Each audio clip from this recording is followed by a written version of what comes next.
Hi guys, what is up? It's Ryan. If this is your first time seeing me on YouTube, don't forget to follow my 3 social medias listed on the down bar. And today's video is going to be a 10 things I wish I knew before high school, or like a freshman survival guide. This guide could honestly apply to anybody that's in high school. So if you're a freshman, sophomore, senior, I skipped junior. So if you're a junior also, you're also included. We didn't forget about you. So I have a list compiled on my phone. So if you see me looking down on my phone, I am not doing stupid stuff. I am going to be reading you guys the stuff that I came up with based on my high school experience now that I am graduated. So I think I'm qualified somewhat to be making this video.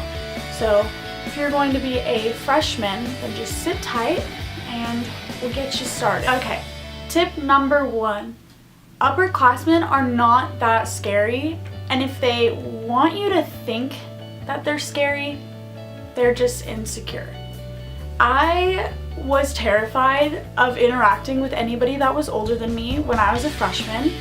I had to take a mixed grade class my freshman year, which was a Spanish 2 class. So I had freshmen, sophomores, juniors, and seniors, and anytime we had to do group projects, I would like shut down, and I was terrified of talking to them because they were 3 years older than me, and that makes them so scary.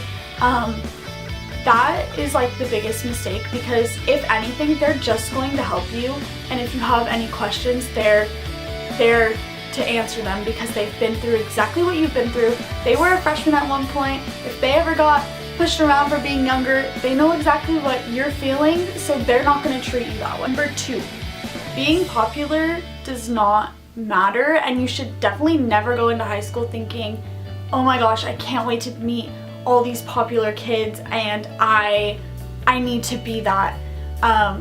Whatever group your school idolizes is probably older than you. They're probably going to graduate, and you're probably never going to see them ever again. And if they are in your grade and that's like the popular crew of the freshman year, they probably think that the dumbest stuff is important. They probably don't really care about their grades. They probably don't really care about school in general, and they're just going to make you feel bad about yourself. Because that's the one thing that I think I've learned about popular groups in high school, is that they care more about other people than anybody else in the entire high school. Number 3, take as many AP classes as you can. This is one of the most important tips you could probably take out of this video. If you're going to take anything from this video, please take this one. AP classes are advanced placement classes, so they are harder. You definitely shouldn't take too many. If you can't handle it, it's not good to fail them. It's better to get an A in a regular ed class than to fail an AP class if you can't handle it. But if you can handle it, AP classes are basically college replacement classes. So if you take that class, you do good in it, you get a GPA grade bump, and then at the end of the year, you take a standardized test on that whole entire subject, and if you pass, then you get to replace a college class. So basically, you're saving money, you're saving time, and it's so much better.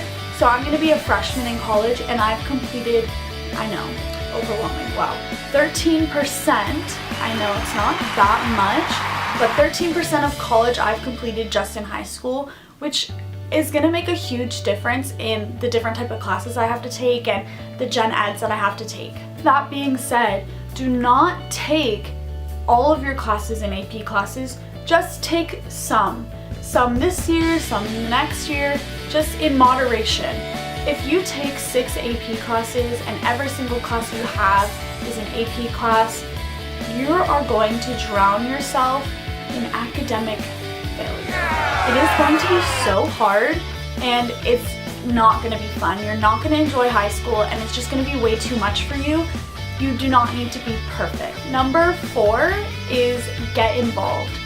And when I say get involved, I mean join clubs, do activities, sports, go to the games, go to the dances, because you only have this time to do high school things. You only have 4 years to do high school things. Joining clubs is so beneficial for college applications because they love to see that on your college applications. They love to know that you did community service, that you were involved in school, that you put on the dances, that you helped do this, helped do that, and it's just fun. They are fun ways to meet new people. They're fun ways to get involved with your community and go outside and do something. During my high school career, I did freshman, sophomore, junior, and senior committees. So basically we planned the rallies, we made posters, and that's like my favorite high school activity to do. I like to do stuff with rallies and dances and like peppy type stuff. I also did a club called Eco Club, which is where we would clean the beaches of trash and we would kind of just be like eco-friendly people on campus and kind of reduce, reuse, and recycle, I guess you could say.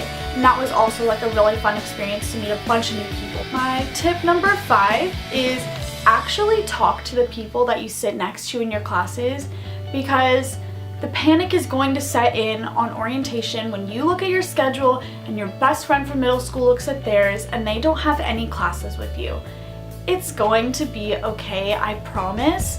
You don't need to have classes with your friends in order to be happy in those classes or to be successful. There's going to be a lot of other kids that are going through the exact same thing where they didn't have any classes with their best friends and they're going to be lonely too.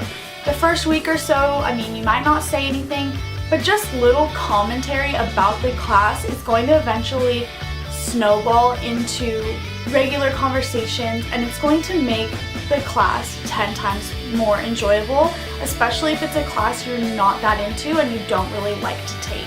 Those people that you meet in your classes could become some of your best friends, and that doesn't mean that you need to replace those friends with your old friends. It means that you're just adding new friends so you can all be friends and you have a big group of friends to support you through your high school career. Tip number 6 is listen to everybody else's advice, because obviously, like this video is made for, and other people that are older than you, we've all gone through the same experiences that you're about to go through, and you should definitely pay attention. If somebody tells you this class is really hard, this class is really easy, take their advice. What I mean by this is you should take everybody's advice with a grain of salt. So you should understand that these people have the same experiences as you, they've gone through similar things, but not everything is to the T the exact same. So you should definitely take advice, keep it in the back of your mind, but do high school your way rather than everybody else's. Tip number 7, school is really important, but it's okay to take a break, and you do not need to have perfect attendance and be there every single day. And no, I'm not telling you to go and miss all of your classes and skip a bunch of school. I am not telling you that at all, because that is very bad.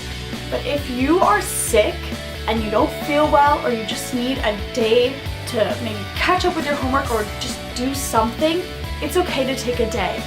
I know that I hate, when I say I hate, I really mean it.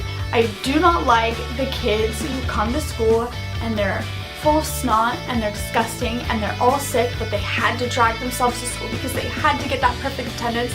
Nobody wants to sit next to you when you are sneezing and coughing everywhere. It's gross. Just stay home, take the day, rest, and feel better. Tip number 8 is to email your teachers and like make friends with them. And I say friends like lightly, like you probably shouldn't hang out with them after school, like that's kind of weird. But you should be able to feel comfortable emailing them if you have a question, and this really does save a lot of time and energy and confusion. I know that at my school we used this app called Remind, and Remind is basically where your teacher can send out a blast text message to everybody letting you know when updates are and when you have tests or quizzes or homework due, and this helps a lot, especially when it's like Sunday, you kind of forgot what classes you have homework for and you just need the reminder. You just need the remind. With that being said, being friends with your teacher and kind of that first impression is a big deal. You want them to like you and you want them to want to help you, because nothing is worse than being in a class where you feel like the teacher doesn't like you and that they don't want to help you, and if you don't help them, they're not going to help you. So if you're not doing your work and you're not paying attention, you're on your phone all the time, they're not going to want to help you when you need the help. When you need a little bit of extra credit, when you need that little bit of 0.1% grade bump, they're not going to want to help you unless you've been doing your work and paying attention the entire year. Tip number 9. You're going to have a bad teacher once in your high school career if you haven't already had a bad teacher in middle school, whether they're just mean or they're just not the best teachers, and there's absolutely nothing you can do about it, and you're going to have to just push through. I know it makes classes a lot more difficult when the teacher doesn't teach things the way you want them to, but this is the time where you need to apply yourself, you need to study on your own, look up YouTube videos, and just make it easier on yourself and spend the extra time putting in the work on classes that are a lot harder. Whether the teacher is mean or they're just bad at teaching, they're still going to appreciate the fact that you're actually trying to understand the material, especially if they know that their class is really hard. My last and final tip, so number 10, is enjoy your high school life. Enjoy your time and actually be present in high school. Don't just kind of hide in the back, not say anything. You should be outgoing and you should really enjoy your time. Nobody is too cool to go to the dances. Homecoming and prom and all of that stuff is a lot of fun. Participating in spirit weeks is so much fun. I know spirit weeks in middle school are like frowned upon, but in high school it's so different and it's so much more fun to actually have school spirit than it is to just be like, oh, that's stupid, I don't want to do that. It's just, it's not fun to be around people who are like that, and it's just so much more fun to actually be there in the rallies and be there in the games, and just cheering on your school is actually so much fun. Thank you guys so much for watching my 10 things I wish I knew before high school, or my freshman survival guide video, whatever you guys want to view it as. Don't forget to go ahead and give this video a big thumbs up if you guys enjoyed, and hit that subscribe button down below. Also, don't forget to go ahead and hit the post notification button to be notified for when I post more videos.